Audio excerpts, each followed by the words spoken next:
بسم اللہ الرحمن الرحیم. حدیث نمبر 570.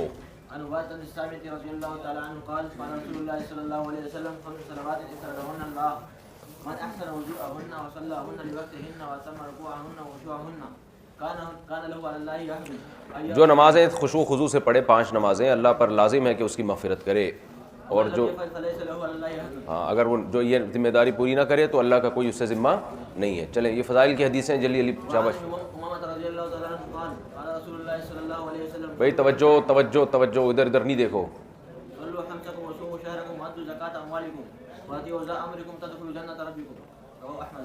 آسان ہے حدیث، ٹھیک ہے نا.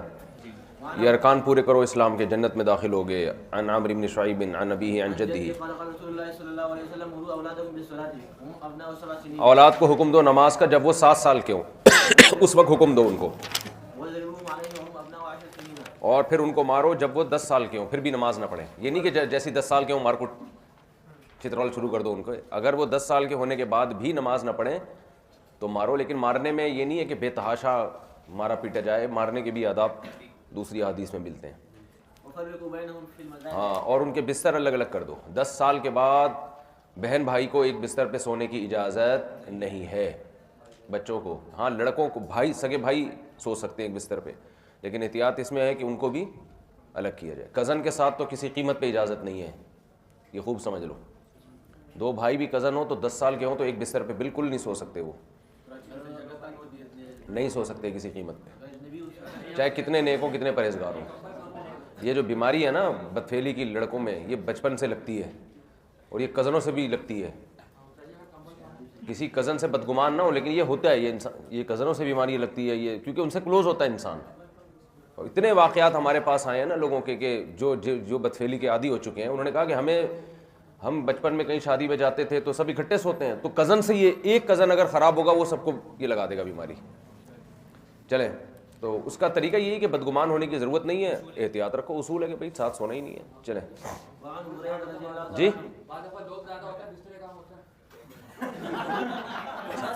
چلو آگے. نہیں پھر بھی نہیں سو کوئی اور. یہ باپ کی ذمہ داری ہے، ماں کی ذمہ داری ہے، وہ انتظام کرے. یہ تو بہت خطرناک ہے، بہت خطرناک ہے.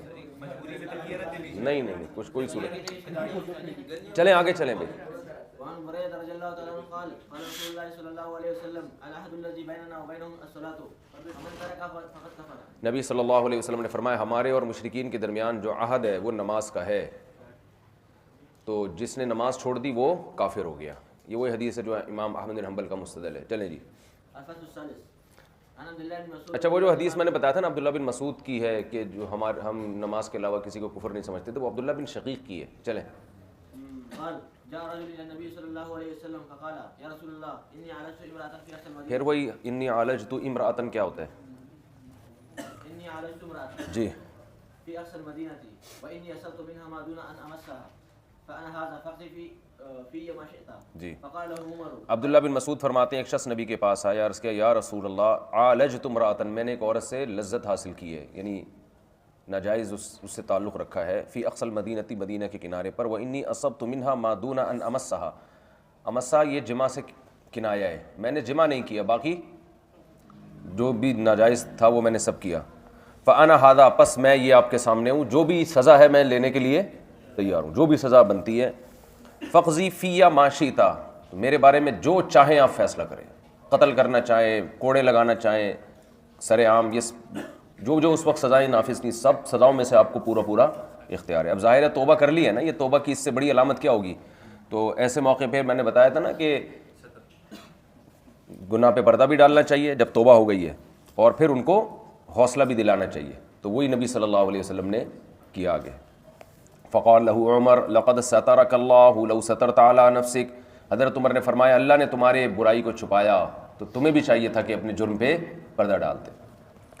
قال ولم يرد النبي عليه شيء، نبی صلی اللہ علیہ وسلم نے کچھ نہیں فرمایا. وقام الرجل، بندہ کھڑا ہو گیا. فانطلق، نبی نکلے. فاتبعه النبي، نہیں وہ بندہ کھڑے ہو کر چلا گیا، نبی صلی اللہ علیہ وسلم نے اس کے پیچھے بندے کو بھیجا. فدعاه، وہ اس کو بلا کے لایا.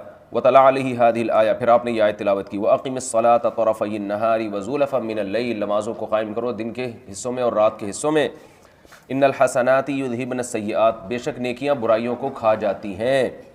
ذالک ذکریٰ للذاکرین، یہ نصیحت کرنے والوں کے لیے نصیحت ہے۔ فقال رجل من القوم، وہ بندہ خوش ہو گیا، کہنے لگا یا نبی اللہ ھذا لہو، کسی اور بندے نے پوچھا یا رسول اللہ یہ صرف اس کے بارے میں یہ آیت کہ انہوں نے جو جرم کیا ہے تو نیکیاں اس جرم کو کھا جائیں گی؟ تو آپ نے فرمایا نہ، بل للناس کافہ، بلکہ تمام لوگوں کے لیے یہ، تو یہ نمازیں گناہوں کو معاف کر دیتی ہیں۔ تو ظاہر ہے اس کا یہ مطلب نہیں ہے کہ یہ کرنا چاہیے پھر 5 وقت نماز پڑھ لو، مطلب یہ ہے کہ وہ توبہ جو تھی وہ تو شرط پوری ہو گئی نا، اپنے آپ کو سزا دینے کے لیے تیار ہے، تو ان لوگوں کے لیے چلیں۔ وعن ابي ذر رضي الله تعالى عنه ان النبي صلى الله عليه وسلم خرج من الشتاء والورق يتخافت فاخذ بغصنين من شجره قال فجعل ذلك الورق يتخافت قال يا ابا ذر قلت لبيك يا رسول الله قال ان العبد المسلم يصلي صلاه يريد بها وجه الله فتخافت عنه ذنوبه كما تخافت هذا الورق عن هذه الشجره۔ آج ہمارے سبق میں یہ 9 مسلم ہندو بھی ہیں ماشاءاللہ، یہ نوجوان لڑکے نے بڑی قربانی دی ہے، یہ بھی ہمارے سبق میں بیٹھے ہوئے ہیں۔ آپ کو جب چاہو آ جایا کرو، ٹھیک ہے نا، بیٹھ جایا کرو سبق میں۔ تو یہ بیچارہ بہت زیادہ گھر کی طرف سے ٹینشن میں۔ تو دیکھو یہ جو علوم نبوت ہے نا، دلیل نبوت ہے، نبی صلی اللہ علیہ وسلم بات کو کیسے مثالوں سے سمجھایا کرتے تھے، بالکل فطری طریقہ ہے نبی کی تعلیم کا۔ ایسا نہیں ہے کہ بیٹھے ایک جگہ اور ساری زندگی آپ ایک درس دیتے رہے۔ اب یہاں دیکھو یہ بات سکھانی تھی کہ نماز سے گناہ معاف ہوتے ہیں، تو کیسے سکھایا؟ حضرت ابو ذر فرماتے ہیں نبی سردیوں میں نکلے اور درختوں کے پتے جھڑ رہے تھے، تو آپ نے 2 ٹہنیاں لی درخت کی اور فجعل الورق یتہافت، دیکھا اس کو ہلایا ہوگا تو پتے گرنا شروع ہو گئے۔ اب کر کے دکھایا جا رہا ہے نا ایک عمل۔ فقال یا ابا ذر، آپ نے فرمایا ابو ذر، حضرت ابو ذر نے فرمایا لبیک یا رسول اللہ، میں حاضر ہوں۔ فرمایا ان العبد المسلم لیصلی الصلاۃ یرید بها وجہ اللہ، ایک انسان نماز پڑھتا ہے اور اللہ کی رضا کے لیے پڑھتا ہے، فتحافت عنہ ذنوبہ، اس کے گناہ ایسے ہی جھڑتے ہیں، کما تحافت ھذا الورق عن ھذہ الشجرہ، جیسے اس درخت کے یہ پتے جھڑ رہے ہیں۔ تو پریکٹیکلی کوئی چیز کر کے دکھائی جائے نا، وہ زیادہ ذہن میں بیٹھتی ہے، کیسے جھڑتے ہیں۔ تبھی دیکھو نبی اس کو آج کل کی اصطلاح میں باڈی لینگویج کہتے ہیں، جیسے ہے نا کوئی بات سمجھا رہے ہیں تو آپ کے باڈی کا جو ایکسپریشن ہے وہ اسی طرح کا ہو۔ حدیث میں اس کی بہت مثالیں ملتی ہیں، جیسے آپ نے فرمایا میں اور یتیم کی کفالت کرنے والا قیامت کے دن ایسے ہوں گے، آپ نے انگلیاں جوڑ کے فرمایا۔ آپ یہ بھی کہہ سکتے تھے کہ وہ میرے ساتھ ہوگا، لیکن آپ نے کیا فرمایا؟ اس طرح انگلیاں ملا کے۔ چلیں۔ وعن زيد بن خالد الجهني رضي الله تعالى عنه قال قال رسول الله صلى الله عليه وسلم من صلى سجدتين لا يسهو فيهما غفر الله له ما تقدم من ذنبه۔ حضرت زید بن خالد فرماتے ہیں نبی نے فرمایا جس نے 2 سجدے کیے جس میں وہ سہو نہ کرے، سہو کا مطلب غفلت نہ ہو، خشوع و خضوع کے ساتھ سجدے کرے تو اللہ اس کے گناہ کو معاف کر دیتے ہیں۔ جی۔ وعن عبد الله بن عمرو بن عاص رضي الله تعالى عنهما عن النبي صلى الله عليه وسلم انه ذكر الصلاه يوما فقال من حافظ عليها كانت له نورا وبرهانا ونجاة يوم القيامه۔ جو نماز کی محافظت کرے گا یہ اس کے لیے قیامت کے دن نور، روشنی بنے گی جو پل صراط پہ گزارنے میں مدد دے گی، اور برہان، دلیل ہوگی اس کے حق میں کہ یہ واقعی مومن تھا، اور نجات کا ذریعہ بنے گی۔ اور جو نماز کی حفاظت نہ کرے، نہ اس کے لیے نور ہے، نہ برہان ہے، نہ نجات ہے۔ اور قیامت کے دن قارون، فرعون، حامان، ابی ابن خلف جو مشہور دشمن اسلام تھا نا، اس کے ساتھ ہوگا وہ۔ تو اس کے ساتھ جب حدیث میں آتا ہے نا یہ فلاں کے ساتھ، یہ فلاں کے ساتھ، تو مطلب یہ نہیں کہ اسی جہنم میں جو اور وہی عذاب اس کو ہمیشہ ہوتا رہے گا، بعض چیزوں میں اس کی مماثلت ان کے ساتھ ہے۔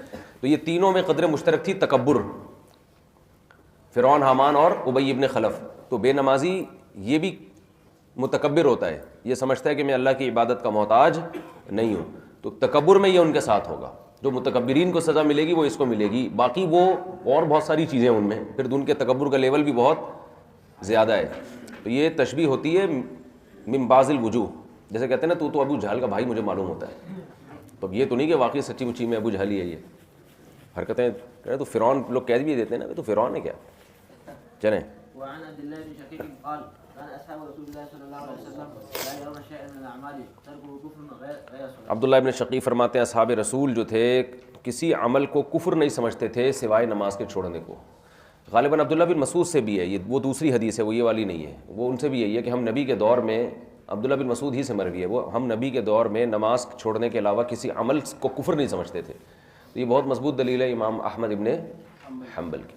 چلو۔ وعن الدرداء رضي الله تعالى عنه قال اوصاني خليلي الا تشرك بالله شيئا وان قطعت وفرقت ولا تترك صلاه مكتوبه متعمدا فمن تركها متعمدا فقد برئت منه ذمه بریت منہ الذمہ. اب حضرت ابو درداء فرماتے ہیں مجھے میرے خلیل نے وصیت کی نبی صلی اللہ علیہ وسلم نے کہ اللہ کے ساتھ کسی کو شریک نہ کرو اگرچہ تمہارے ٹکڑے کر دیے جائیں اور تمہیں جلا دیا جائے. کسی بت کو اللہ کے ساتھ شریک کرنا, کسی پتھر کی بنی ہوئی مورتی کی عبادت کرنا, عیسیٰ ابن مریم کو اللہ کا بیٹا کہنا, کسی قبر پہ جا کے جھکنا, اس سے مانگنا, یہ سارے شرکی انواع ہیں. تو آپ نے فرمایا کہ ٹکڑے ٹکڑے بھی کر دیے جائیں, جلا بھی دیا جائے تو یہ کام نہیں کرنا. اگرچہ موت کے خوف سے یہ کام جائز ہو جاتے ہیں بشرطے کہ دل میں ایمان ہو, لیکن عظیمت اور افضل کیا ہے, اس سے مر جائے انسان مگر یہ نہ کرے. ولا تترک صلاۃ مکتوبۃ متعمدا, اور جان بوجھ کر فرض نماز قضا نہ کرنا. سنت موقدہ آپ مجبوری میں چھوڑ سکتے ہیں, کوئی حرج نہیں ہے اس میں, کبھی کبھار ویسے بھی چھوڑی جائے تو کوئی حرج نہیں, اس کی چھوڑنے کا معمول بنا لینا ٹھیک نہیں ہے نا, لیکن فرض نماز کسی قیمت پہ نہیں چھوڑنا. فمن ترکھا متعمدا, جو جان کر نماز چھوڑے گا, فقد بریت منہ الذمہ, اللہ کا ذمہ اس سے بری ہو گیا. ولا تشرب الخمر, شراب مت پینا, فانہا مفتاح کل شر, ہر برائی کی جڑ ہے. آگے شروع ہو رہا ہے باب المواقیت, نمازوں کے اوقات کے بارے میں حدیثیں. تو ہم یہ بہت لمبا وہ ہے, اس میں ہم پوری حدیثوں کا دھڑ دھڑ پہلے ترجمہ پڑھ لیتے ہیں. پہلے میں آپ کو اس بارے میں اختلاف بتا دوں, نماز کے اوقات میں فقہا کے درمیان کتنا اختلاف ہے, صحیح ہے نا. اچھا, ہم جب اختلاف پڑھتے ہیں نا تو ایسے ذہن میں آتا ہے کہ اسلام میں بس سارے اختلاف ہی ہے. تو اصل میں جن چیزوں میں اتفاق ہوتا ہے اور وہ پڑھ نہیں رہے ہوتے ہیں, وہ تو ویسے ہی گزر رہی ہوتی ہیں, وہ بہت زیادہ ہیں. اب ہم نماز میں جن نمازوں میں کے اوقات میں اختلاف ہے وہ تو پڑھیں گے, تو باقی میں سب میں اتفاق ہے نا, پھر یہی ثابت ہو گیا نا, سمجھ رہے ہو. تو دو نمازیں ہیں جن میں تھوڑا سا اختلاف ہے, لیکن اس میں بھی جو مفتابی قول ہے نا, اس کے مطابق وہ اختلاف بھی ختم ہو جاتا ہے. ایک عصر میں اختلاف ہے. امام ابو حنیفہ رحمہ اللہ تعالیٰ کا جو مشہور قول ہے وہ قول یہ ہے کہ عصر کی نماز, دیکھو فجر کی نماز کے سب کے نزدیک ایک ہی ٹائم ہے, شروع ہونے کا بھی اور ختم ہونے کا بھی. اور ظہر میں سب کے نزدیک شروع ہونے کے ٹائم میں اتفاق ہے کہ جیسے ہی سورج بلندی پہ جا کے مغرب کی طرف ذرا سا بھی زوال ہوتا ہے نا اس کو, یعنی بالکل بلندی پہ جا کے جب لڑکنا شروع ہوتا ہے تو پوری امت کا اتفاق ہے ظہر کا وقت شروع ہو جاتا ہے, مغرب کا وقت شروع ہو جاتا ہے. اچھا, عصر کا وقت قضا ہو جاتا ہے سورج کے غروب ہونے پر, اس میں بھی پوری امت کا اتفاق ہے. مغرب کا وقت شروع ہوتا ہے سورج کے غروب ہونے پر, اس پر بھی پوری امت کا اتفاق ہے. مغرب کا وقت قضا ہوتا ہے شفق کے غائب ہونے پر. شفق کہتے ہیں آسمان کا مغربی کنارہ, یعنی یہاں شفق سے مراد ہے آسمان کا مغربی کنارہ. البتہ یہ اختلاف ہے کہ وہ شفق سے شفق احمر مراد ہے یا شفق ابیض. پہلے سرخی دور ہوتی ہے, جب سورج غروب ہوتا ہے نا تو ایک سرخی سی ہوتی ہے مغرب کی طرف, تو پہلے وہ سرخی دور ہوتی ہے. اور انڈیا پاکستان کی بات کر رہا ہوں, بنگلہ دیش, انڈیا, پاکستان, افغانستان, ان ملکوں میں تقریباً 10 سے 15 منٹ کے بعد پھر وہ جو بالکل بلیک ہو جاتا ہے وہ. تو امام ابو حنیفہ کے نزدیک جب مغربی کنارہ بالکل سیاہ ہو جائے, جس کو ہم یہ کہتے ہیں شفق ابیض غائب ہو گیا, اصل میں یہ ابیض سے سفید کو کہتے ہیں نا. ہوتا یہ ہے کہ طلبہ جا کے مغرب میں دیکھ رہے ہوتے ہیں سفید تو ہے ہی نہیں کچھ یہاں پہ, یہ تو ڈائریکٹ کالا ہو رہا ہے. تو سفید کا مطلب یہ ہے کہ روشنی بالکل ختم ہو جائے. تو امام ابو حنیفہ کے نزدیک اس وقت عشاء کا وقت شروع ہوتا ہے اور مغرب کا وقت ختم ہوتا ہے. جبکہ جمہور کے نزدیک اس سفیدی کا بالکل غائب ہونا ضروری نہیں ہے, بلکہ سرخی, جو سورج کی سرخی ہوتی ہے نا جب سورج غروب ہوتا ہے, تو سرخ پٹی جب غائب ہو جائے گی تو مغرب کا وقت ختم اور عشاء کا وقت شروع. اور دونوں وقتوں میں تقریباً 10 سے 15 منٹ کا فرق ہوتا ہے, سمجھتے ہو. تو عشاء کا وقت یہاں شروع ہو جاتا ہے پھر, اور پھر عشاء کا وقت ختم ہوتا ہے صبح صادق کے وقت. اس میں بھی پوری امت کا اتفاق ہے, ٹھیک ہے نا. اب اس میں افضل وقت میں اختلاف ہے اور عصر کے اور مغرب کے وقت میں اختلاف ہے, وہ میں آپ کو بتاتا ہوں. عصر میں امام ابو حنیفہ کا جو مشہور قول ہے وہ قول یہ ہے کہ عصر کی نماز کا وقت شروع ہوتا ہے اذا صار ظل کل شیء مثلیہ, جب ہر چیز کا سایہ 2 مثل ہو جائے. سمجھتے ہو, جب ہر چیز کا سایہ 2 مثل. 2 مثل کا مطلب ہوتا ہے یہ قلم اگر 6 انچ کا ہے فار ایگزامپل, آپ نے جب اس کو ایسے سیدھا کھڑا کیا تو اس کا جو سایہ بن رہا ہو وہ 12 انچ کا بن رہا ہو. اتنا سورج مغرب کی طرف غروب ہو چکا ہو. بتا رہا ہوں نا، بتا رہا ہوں. تو 2 مثل جب سایہ ہوگا تو عصر کا وقت شروع اور ظہر کا وقت ختم. جمہور کے نزدیک، جس میں امام ابو حنیفہ کے دونوں شاگرد امام ابو یوسف اور امام محمد بھی داخل ہیں، اور باقی تینوں ائمہ امام مالک، امام شافعی اور امام احمد بن حنبل رحمہم اللہ، ان سب کے نزدیک ظہر کا وقت ختم ہوتا ہے جب ہر چیز کا سایہ ایک مثل ہو جائے. صحیح ہے نا؟ تو جیسے ہی ایک مثل ہوگا تو ظہر ختم اور عصر کا وقت شروع. سمجھتے ہو؟ اور رہتا کب تک ہے؟ غروب آفتاب تک. البتہ عصر میں اتنی تاخیر کرنا کہ سورج کی چمک ختم ہو جائے، جو بالکل غروب ہونے کے قریب ہوتا ہے نا، ایک نیزے تک آتا ہے، جو اس پہ آنکھیں ٹکانا بہت آسان ہو جائے، تو اتنی تاخیر عصر میں سب کے نزدیک ناجائز ہے. سمجھتے ہو کہ نہیں سمجھتے؟ امام حنیفہ کے نزدیک بھی، تینوں ائمہ کے نزدیک بھی اتنی تاخیر بہرحال حرام ہے. البتہ وقت ختم نہیں ہوتا، ختم جب تک غروب نہیں ہوگا اس وقت تک نہیں ہوگا، لیکن اتنی تاخیر جائز نہیں ہے. کسی نے اتنی تاخیر کر لی تو وہ قضا نہیں ہوگی، نماز ہوگی ادا، مگر تاخیر کا شدید گناہ ہوگا. سمجھتے ہو؟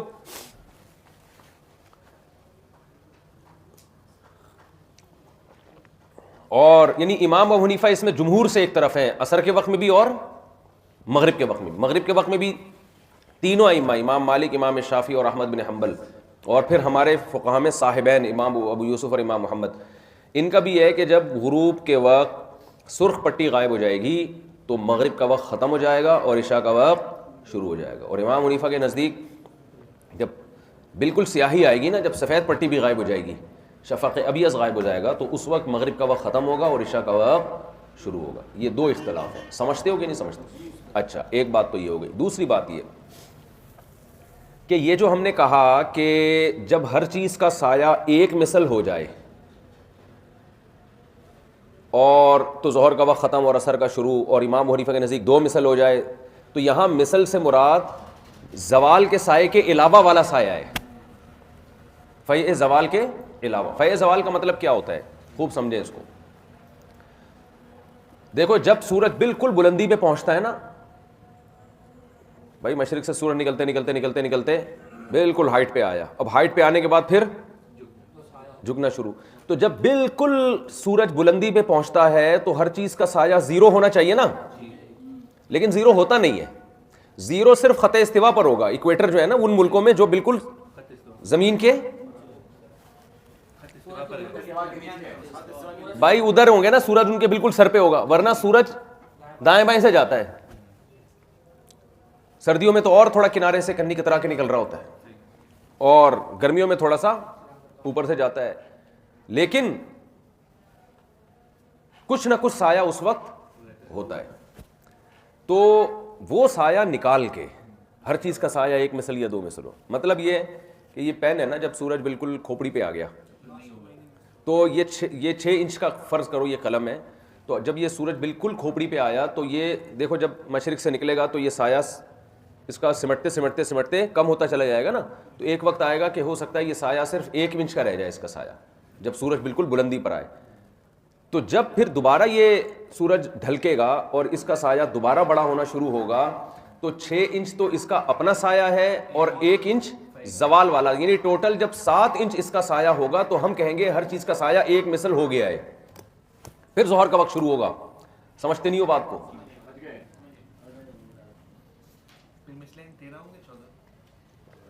اور جب 2 مثل سایہ ہوگا نا تو 2 مثل کا مطلب ہوگا کہ 13 انچ. 1 انچ تو وہ جو زوال کے وقت تھا اور 12 انچ وہ. ہمارے جو اہل حدیث حضرات ہیں وہ اس بات کو نہیں مانتے. وہ کہتے ہیں یہ کہاں ہے حدیث میں؟ حدیث میں تو یہ آتا ہے جب ہر چیز کا سایہ 1 مثل ہو گیا تو ظہر، جب 1 مثل سے زیادہ ہو گیا تو یعنی ہر چیز کا سایہ جب 1 مثل ہو گیا تو عصر کا وقت، اس سے پہلے پہلے ظہر کا وقت. تو یہ جو تم لوگوں نے فقہا نے ایک پخ لگا دی ہے زوال کے سائے کے علاوہ، یہ خام کی ایک فقہا نے ایویں ایک حدیث پہ زیادتی کی ہے. تو یہ فقہا نے جو زیادتی کی ہے یہ ایویں نہیں کی ہے، یہ اتنی بدیہی ہے، اتنی بدیہی ہے کہ یہ 5ویں کلاس کے بچے کو بھی سمجھ میں آ جائے گی. سمجھ رہے ہو نا؟ پہلے تو میں اس کی عقلی دلیل قرآن سے دلیل لیتا ہوں. قرآن کہہ رہا ہے اقیم الصلاۃ لدلوک الشمس، سورج کے ڈھلکنے کی وجہ سے نمازیں قائم کرو. تو نمازوں کے اوقات میں اس سائے میں دخل ہوگا جو سورج کے ڈھلکنے کی وجہ سے پیدا ہو رہا ہے. جو سایہ سورج کے ڈھلکنے کی وجہ سے پیدا نہیں ہو رہا وہ تو اس کا اوریجنل سایہ ہے جو ہمیشہ رہے گا. اس سائے کا نمازوں کے اوقات کی تبدیلی میں کوئی دخل نہیں ہے. دیکھو جب سورج سر کی بلندی پہ پہنچا تو اس کا سایہ 1 انچ تھا, یہ ڈھلکنے کی وجہ سے نہیں ہے, یہ تو ویسے ہی ہے نا, یہ تو ہوگا اس لیے کہ سورج آپ کے سر کے اوپر سے جا ہی نہیں رہا ہے. جب ڈھلکے گا تو ڈھلکنے کی وجہ سے جو اس کا سایہ 2 گنا ہوگا ڈھلکنے کی وجہ سے, تو وہ سایہ معتبر ہوگا. جو اس کا اپنا اوریجنل سایہ تھا اس کا تو وجود و عدم برابر ہے, سمجھتے ہو. اور اس سے بھی زیادہ بدیہی بات یہ ہے کہ یہ اتنی بدیہی بات ہے کہ اگر ہم اس سائے کو نکال دیں نا جو زوال کی وجہ سے پیدا ہو رہا ہے, تو آپ اگر ایسے علاقوں میں جاؤ نا جو جن میں دن زیادہ چھوٹے ہوتے ہیں سردیوں میں, تو وہ ہر چیز کا سایہ جو ہے نا زوال کے وقت ہی 2 مثل ہو جائے گا. بھائی آپ جتنا زمین کے مرکز سے دور جاؤ گے وہ سائے زوال والا سایہ لمبا ہوتا چلا جائے گا. تو اس میں تو ایسا بھی ہوگا کہ ابھی جیسے سورج بلندی پہ پہنچا ہے, سورج پہنچا بلندی پہ, تو یہ 6 انچ کی چیز ہے نا, بلندی پہ اس کا سایہ کتنا ہوگا 6 انچ ہوگا. تو 1 مثل تو زوال کے وقت ہی ہو گیا, اس کا مطلب ظہر کا وقت داخل ہوتے ہی ختم ہو گیا. تو یہ بدیہی ہے, صحیح ہے نا. یہ سائے تو ہر جگہ ہی ہوتے ہیں, یہ سوائے ان ملکوں میں نہیں ہوں گے جو بالکل زمین کے مرکز پہ ہوں, سمجھتے ہو. تو یہ تو پھر آپ جاؤ نا لاہور میں, وزیر آباد وغیرہ میں نے دیکھا ہے, وہاں تو اتنی جلدی 2 مثل ہو جاتا ہے. وہ تو یعنی ابھی سورج سر پہ ہوتا ہے اور آپ کو لگتا ہے کہ 1 مثل سایہ ہو گیا ہے وہاں پہ, کیونکہ وہ تھوڑا اور زیادہ شمال کی طرف ہے نا, پنجاب جو ہے شمال کی طرف زیادہ ہے. کراچی میں تو پھر بھی تھوڑا سا دن نہیں, سورج نہیں جاتا, اس کے تو حکام ہی الگ ہے نا. ویسی باتیں کر رہے ہیں, جب بھی اشکال لے کر آئے گا نا مارکیٹ میں ایسی چیز لائے گا نا.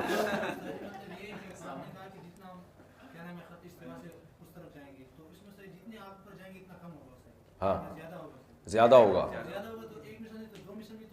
ہاں نا, تو 2 مثل بھی ہو جائے گا نا. تو اس کا مطلب یہ ہو جائے گا کہ بعض جگہ تو ایسا ہوگا کہ ابھی ظہر کا وقت شروع ہوا نہیں ہے کہ عصر کا وقت داخل ہو گیا, ٹھیک ہے نا. تو یہ بدیہی طور پر مستثنا ہے یہ والا وقت, سمجھتے ہو. تو ہم جو کہتے ہیں نا 1 مثل یا 2 مثل ہو جائے, تو یہ زوال کا سایہ نکال کے ہے یہ. اچھا, جہاں 6 مہینے راتیں رہتی ہیں وہاں پھر کچھ اور مسئلہ ہے. وہ بھی حدیث میں ہے کہ جو جن میں 24 گھنٹے میں سورج نہیں نکلتا ہو تو کیا کرے آدمی. وہ بھی موقع نہیں ہے بیان کرنے کا, اپنا خیال رکھیے گا. اچھا, اس میں مسئلہ یہ ہے کہ امام ابو حنیفہ رحمہ اللہ تعالیٰ نے جو 2 مثل کہا ہے, تو حدیثیں دونوں طرف ہیں. 1 مثل کی حدیثیں بھی ہیں اور 2 مثل کی بھی ہیں. اس میں دونوں اقوال مضبوط ہیں. یعنی جو عصر کی نماز کے بارے میں جو اختلاف ہے نا امام حنیفہ کا جمہور کے ساتھ, تو دلائل دونوں کے پاس خاندانی قسم کے دلائل ہیں. دونوں کے پاس خاندانی قسم کے دلائل ہیں. امام طحاوی رحمہ اللہ تعالیٰ نے جو جمہور کے دلائل ہیں, جو حدیثیں جن میں آتا ہے نبی نے 1 مثل پہ عصر کی نماز پڑھی ہے, سایہ جب 1 مثل ہو گیا. طحاوی رحمہ اللہ تعالیٰ نے حدیث کو منسوخ قرار دیا ہے کہ وہ جو 1 مثل والی وہ منسوخ ہے, نبی کا آخری عمل تھا 2 مثل پہ. خیر, ہم قطع نظر اس سے کہ وہ ناسخ ہیں منسوخ ہیں, دونوں طرف دلائل مضبوط ہیں, اور اس میں کسی ایک جانب کو بھی آپ کوئی واضح ترجیح نہیں بنتی ہے. اور ہمیں اس لیے بھی بہت زیادہ اس ترجیح کی ضرورت نہیں ہے کہ امام حنیفہ سے ایک روایت جمہور کے مطابق بھی ہے, اور فقہ حنفی میں اس پہ بھی فتویٰ ہے, کیونکہ دونوں طرف مضبوط دلائل ہے. تو جو اصل فقہ حنفی ہے, جو فتویٰ ہے جس پر, وہ یہ ہے کہ اگر کوئی مثل اول پہ بھی اثر پڑھ لیتا ہے تو اس کی نماز بلا کراہت جائز ہے. سمجھتے ہو. بلکہ سفر میں تو ہمارا معمول ہی وہی ہے مثل اول پہ اثر پڑنے کا, کیونکہ سفر میں بس ڈرائیور کا نہیں پتہ ہوتا, جہاز میں آدمی کو نماز کی جگہ ملے گی نہیں ملے گی, نماز قضا ہونے کا خطرہ زیادہ ہے. تو سفر میں تو ہم نے اپنے بڑوں کو بھی دیکھا ہے, ہمارا بھی معمول ہے وہی والا مذہب, اسی پر اثر ہم پڑھتے ہیں جو امام شافعی اور امام احمد بن حنبل کا ہے. تو اور صاحبین کا بھی وہ رائے, اور امام حنیفہ سے ایک روایت اس کی بھی ہے, اگرچہ مشہور قول وہ نہیں ہے. تو میرے یعنی علامہ انور شاہ کشمیر رحمۃ اللہ نے جب دونوں دلائل دیکھے نا, وہ مثل ثانی پہ بھی دلائل ہے, مثل اول کے بھی ہیں, تو ان کی رائے یہ ہے کہ مثل اول اور مثل ثانی کے درمیان کا جو ٹائم ہے یہ ظہر اور عصر دونوں میں مشترک ہے. سمجھ رہے ہو, یہ دونوں میں, اس میں ظہر بھی ہو جاتی ہے عصر بھی ہو جاتی ہے. لیکن بہرحال یہ فتوے والا قول, مفتہ بھی قول نہیں ہے. تو اب ہمارا عمل یہ, جو میرا اپنا ذاتی عمل ہے, اور بہت سے علماء کو بھی میں نے اس میں دیکھا ہے, کہ عوام کو یہ بتایا جائے کہ آپ ظہر مثل اول سے پہلے ہر قیمت پہ پڑھ لیں, کیونکہ مثل اول کے بعد امت میں جمہور کے نزدیک ظہر کا وقت بہرحال ختم ہو جاتا ہے. نماز اتنی اہم چیز ہے کہ اس کو قضا ہونے سے بچانا اس میں تو ایک امام کا بھی اگر اختلاف ہوتا تو ہم احتیاط کرتے ہیں نا, وہ پوری امت ایک طرف ہے, اور دلائل بھی ہیں, بخاری مسلم کی صحیح حدیث ہے جن میں آتا ہے مثل اول پہ نبی صلی اللہ علیہ وسلم نے اثر پڑی ہے, تو وہ بھی بہت مضبوط دلائل ہیں. تو اس لیے ہونا یہ چاہیے کہ آپ ظہر پڑھ لیں مثل اول سے پہلے اور اثر پڑھیں آپ مثل ثانی کے بعد, تو اس میں احتیاط والے پہلو پر عمل ہو جاتا ہے, سمجھتے ہو نا. تو اس مثل ثانی کے بعد تو سب کے نزدیک اثر کی نماز جائز ہے. اور یہ جو دلائل آتے ہیں نا جس میں آتا ہے کہ مثل ثانی پر نبی صلی اللہ علیہ وسلم نے نماز پڑھی ہے, جو اس کی سب سے اہم دلیل ہے, جو یہ میں پھر دلائل تو بعد میں دوں گا نا, ابھی شروع ہو گئے تو پھر وہ پھر پورا خلاصہ میں ایک ٹائم پہ پیش کروں گا. تو ان دلائل کو اس پر معمول کیا جائے استحباب پر کہ اثر کا جو معہود وقت ہے جس پہ آپ صلی اللہ علیہ وسلم کا عام معمول تھا نماز پڑھنے کا, وہ مثل ثانی تھا, لیکن وقت داخل ہو جاتا ہے مثل اول پہ.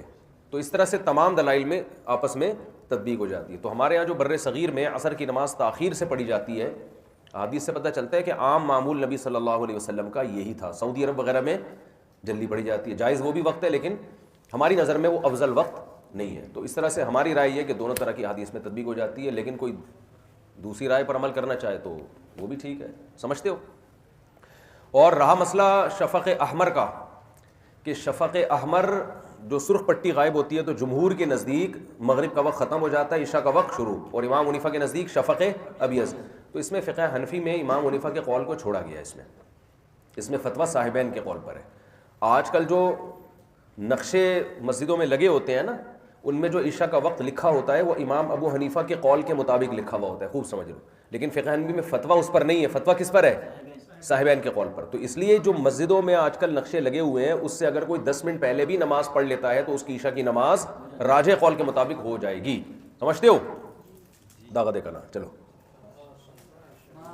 چلو بھائی آگے پھر افضل وقت میں, یہ تو جواز ہے نا, افضل میں کیا ہے وہ بھی ہو جائے ساتھ کے ساتھ ہی. افضل یہ ہے, فجر میں افضل یہ ہے حنفیہ کے نزدیک کہ فجر کو تاخیر سے پڑھا جائے, اور جمہور کے نزدیک تینوں ائمہ ان کے نزدیک فجر اول وقت میں پڑھی جائے, اندھیرے میں, غلس میں, ٹھیک ہے نا. ظہر کے وقت میں جمہور علماء کے نزدیک افضل یہ ہے کہ سردی ہو یا گرمی ہو ظہر اول وقت میں پڑھی جائے. نہیں یاری بات سمجھ. حنفیہ کے نزدیک گرمیوں میں ظہر میں تاخیر کرنا افضل ہے, سردیوں میں اول وقت میں پڑھنا افضل ہے. سمجھتا ہے بات کو کہ نہیں سمجھتا ہے؟ مغرب میں عصر میں تو وہی ہے مثل ثانی کہ اس وقت تک مؤخر کرنا افضل بہرحال ہے, اور جمہور علماء کے نزدیک اول وقت میں پڑھنا افضل ہے. اور مغرب میں تمام فقہاء کا اتفاق ہے کہ تعجیل افضل ہے, بلکہ تاخیر بہت سے فقہاء کے نزدیک جائز ہی نہیں ہے, اور حدیث سے اس کی کراہت ثابت ہے کہ مغرب میں تاخیر ٹھیک نہیں ہے. تو وہ سورج غروب ہوتے ہی پڑھنی ہے آپ نے. اور عشاء کے وقت میں سب کا اتفاق ہے کہ کم سے کم 1/3 رات تک مؤخر کرنا افضل ہے, بشرطے کہ لوگوں پر بوجھ نہ ہو, سمجھتے ہو. تو یہ آگے مذاہب. البتہ یہ جو فجر میں اختلاف ہے نا کہ ہمارے نزدیک تاخیر سے پڑھنا افضل ہے اور جمہور علماء کے نزدیک اندھیرے میں پڑھنا افضل ہے. بعض لوگوں نے اس کو صرف ایک لفظی نزاع قرار دیا ہے, اور بعض فقہا حنفی فقہا کی یہ رائے ہے کہ یہ جماعت کی حکمت کے لیے, جیسے امام طحاوی کی تو یہ رائے یہ ہے کہ اندھیرے میں شروع کر کے روشنی میں ختم کرو, وہ اس طرح سے دونوں حدیث میں تطبیق دے دیتے ہیں, سمجھ رہے ہو نا. وہ اتنی لمبی ہو جائے گی کہ بھائی حدیث میں یہ بھی آتا ہے نبی صلی اللہ علیہ وسلم اندھیرے میں نماز پڑھتے تھے نا فجر کی, یہ آگے حدیثیں آ رہی ہیں. دوسری حدیث میں آتا ہے اسفروا بالصبح فإنه أعظم للأجر, صبح کو روشن کر کے پڑھو اس میں اجر زیادہ ہے. تو اب حنفیہ میں تو زیادہ تر اسی طرف گئے ہیں کہ فجر دیر سے ہونی چاہیے, اور اس کی حکمت بھی ہے کہ نمازی زیادہ ہوں گے, لوگ نیند کا وقت ہوتا ہے. تو یہ وہی قولی حدیث ہے جس میں آتا ہے فجر روشن کر کے پڑھو. نبی کا اپنا عمل کیا تھا کہ اندھیرے میں پڑھی آپ نے, تو جمہور نبی کے اپنے عمل کو دیکھتے ہیں, احناف قول کو دیکھ رہے ہیں. لیکن امام طحاوی نے تطبیق یہ دی ہے کہ وہ قول و امر میں لمبی میں تعارض ہے نہیں. امام طحاوی کہتے ہیں کہ اصل میں یہ ہے کہ اندھیرے میں پڑھی جائے, اور یہ جو آتا ہے نا اسفرو, اس کو روشن کرو, مطلب یہ کہ اتنا لمبا کرو کہ روشنی ہو جائے, اتنی لمبی نماز پڑھو. پھر انہوں نے آثار پیش کیے ہیں کہ صحابہ کرام اور خلفائے راشدین کے کہ وہ کتنی لمبی فجر پڑھا کرتے تھے، تو آج کل پبلک اتنا افورڈ کر نہیں سکتی ہے. تو اس لیے احناف میں بہت سے حضرات اس کے قائل ہیں کہ ہمارے نظر میں بھی فجر اول وقت میں پڑھنا ہی افضل ہے. یہ جو کہتے ہیں نا روشن کر کے پڑھو، یہ عوام کی رعایت کے لیے، تاکہ لوگ فجر کی نماز میں زیادہ سے زیادہ شریک ہو. تو اگر احناف کے قول کو اس معنی میں لیا جائے تو پھر احناف کا اس میں جمہور سے اختلاف ہے نہیں. تو ہم فتویٰ اسی پہ دیتے ہیں کہ جس آدمی نے جماعت سے نماز نہیں پڑھنی ہے، سفر میں ہے یا خواتین ہیں گھروں میں، وہ اول وقت میں ہی فجر پڑھیں، اس میں زیادہ ثواب ہے. البتہ امام کو چاہیے کہ جماعت دیر سے کھڑی کرے جب تھوڑی روشنی ہو جائے، کیونکہ لوگوں کی رعایت کرنا یہ زیادہ افضل ہے اول وقت میں نماز پڑھنے سے. اور یہ بات بھی حدیث سے ثابت ہے. نبی صلی اللہ علیہ وسلم 1/3 رات تک عشاء کو مؤخر کرنا چاہتے تھے، مگر کرتے کیوں نہیں تھے؟ کہ لوگوں پر بہت شاق گزرے گا. تو لوگوں کی رعایت کرنا یہ زیادہ اولا ہے. تو نماز میں زیادہ سے زیادہ لوگ شریک ہوں. اس بہانے اگر آپ ایک اول وقت کی نماز چھوڑ دیں، تھوڑا دیر سے پڑھ لیں، یہ زیادہ اچھا ہے. کم از کم لوگ نماز تو پڑھ لیں گے نا. ویسے ہی نہیں پڑھ رہے اور آپ جناب جیسے ہی صبح صادق ہوتی ہے، ہمارے ہاں کچھ شافی حضرات رہتے ہیں، وہ یہی کرتے تھے کہ فجر اول وقت میں پڑھتے تھے. تو جو شوافے بھی تھے نا، جو ان کے قریب قریب رہتے تھے، وہ بھی نہیں پڑھتے تھے وہاں، وہ بھی دوسری مسجدوں میں جاتے تھے. کہہ رہے کون اٹھے گا اتنے ٹائم پہ؟ تو انہوں نے پھر دیر سے شروع کر دی. تو احناف کا تجربہ بہت رہا ہے نا، حکومتیں کی ہیں کہ بھائی پبلک یہ افورڈ نہیں کر سکتی. تو اہل حدیث حضرات کی مسجدوں میں ایسا ہوتا ہے بالکل اول وقت میں فجر ہوتی ہے، لیکن پبلک مارکیٹ سے شارٹ ہوتی ہے، نہیں پڑھی جاتی لوگوں سے. تو یہ لوگوں کے مزاج کی رعایت. تو ہماری نظر میں بھی افضل اول وقت میں نماز پڑھنا ہی ہے. تبھی ہم رمضان میں اول وقت میں پڑھتے ہیں، کیونکہ پبلک ساری جاگی بھی ہوتی ہے. تو اس طرح سے جمہور میں اور پھر حناف میں اس بارے میں اختلاف باقی رہتا نہیں ہے. چلو اب صرف عبارات پڑھنا شروع کرو. اچھا، ظہر میں جو اختلاف ہے کہ حناف کا اختلاف ہے کہ ظہر گرمیوں میں دیر سے پڑھی جائے. تو ابردو بالظہر فإن شدۃ الحر من فیہ جہنم. صحیح حدیث ہے کہ ظہر کو ٹھنڈا کرو، اس لیے کہ گرمی کی شدت جہنم کے جو جہنم کی آگ ہے نا اس سے ہے. اب یہ حدیث کا کیا مطلب ہے جہنم کی آگ سے؟ بہت سارے مفہوم اس کے بیان کیے گئے ہیں. ایک مفہوم یہ بھی ہو سکتا ہے کہ گرمی خود ایک جہنم کی جنس میں سے ایک چیز ہے نا، یعنی جہنم میں جو اللہ عذاب دے گا لوگوں کو وہ آگ ہے اور وہ گرمی پیدا کرتی ہے. تو یہ جو گرمی ہے یہ بھی کیا ہے؟ آگ ہی ہے نا. تو دونوں ایک دوسرے کی جنس میں سے ہیں. تو اس سے پتہ چلتا ہے کہ گرمی کی شدت کوئی پسندیدہ چیز نہیں ہے. پسندیدہ چیز ہوتی تو جہنم میں تھوڑی ہوتی. پھر یہ تو اللہ کے قہر اور غضب کا ایک اظہار ہے. تو نبی نے فرمایا کہ ظہر کو ٹھنڈا کرو، تاکہ اس لیے کہ یہ شدت یہ فیح جہنم میں سے ہے، تو یہ پسندیدہ چیز نہیں ہے. تو یہ اس حدیث کی بیس پہ گرمیوں میں احناف کے ہاں ظہر میں تاخیر کرنا افضل ہے.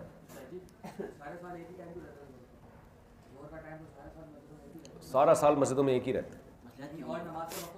ہونا یہ چاہیے کہ گرمیوں میں سردیوں میں ظہر کا وقت جلدی ہو اور گرمیوں میں ٹائم مسجدوں میں چینج ہونا چاہیے، لیکن ہوتا نہیں ہے، غلط ہوتا ہے. بھائی اتنی بھی مسئلہ نہیں، عوام کو کیا ہے جو 1:30 بجے پڑھنا ہے وہ.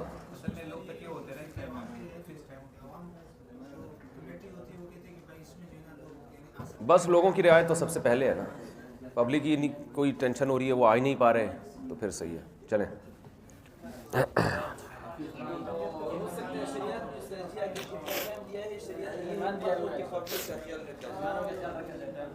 امام طحاوی رحمہ اللہ نے یہ لکھا ہے کہ یہ جو حدیث میں آتا ہے نا کہ ظہر تاخیر سے پڑھو، تو اس میں جو آتا ہے کہ گرمی کی وجہ سے، تو یہ گرمی یہ حکمت کے طور پر ہے، علت نہیں ہے. گرمی نہ بھی ہو تو بھی گرمیوں میں ظہر تاخیر سے پڑھنا افضل ہے. سمجھتے ہو؟ اس پہ انہوں نے روایت بھی لے کر آئے ہیں.